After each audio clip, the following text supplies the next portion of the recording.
छठी माई हो आज हमरे आंगनवा आवाला लहे छठी माई हो आज हमरे आंगनवा।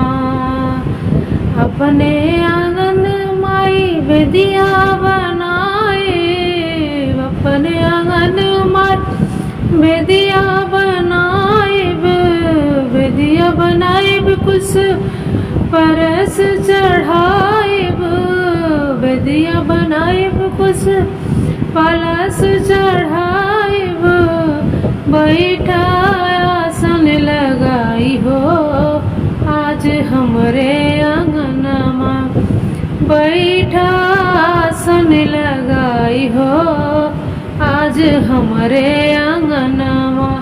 आवाला लहे छठी माई हो हमरे आंगनवा।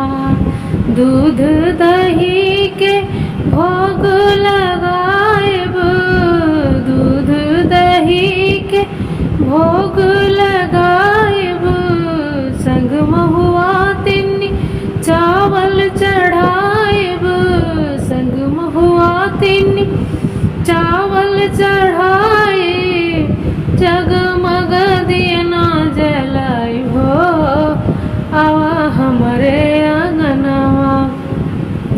घिउआ के दियना जलाई हो आज हमरे आंगनवा।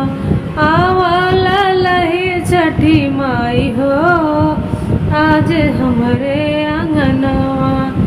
सब सखी मिली जुली कथा सुनावे, सब सखी मिली जुली कथा सुनावे, तोहरे महिमा के गुण गावे, तोहरे महिमा के गुण गावे।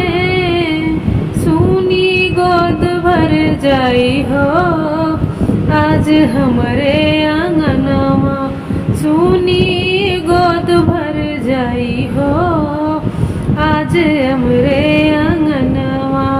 आवा हो छठी माई हो आज हमरे आंगनवा। अचरा पसारी मांगी हम मंगनिया, अचरा पसार के मांगी मयरिया, सुनिला माई हो हमरी पुकरिया, सुनिला माई हो हमरी पुकरिया। पाई दरस तरी जाई हो आज हमरे आंगनवा, देता दरस मोरी माई हो आवा हमरे आंगनवा। आवाला लहे छठी माई हो आज हमरे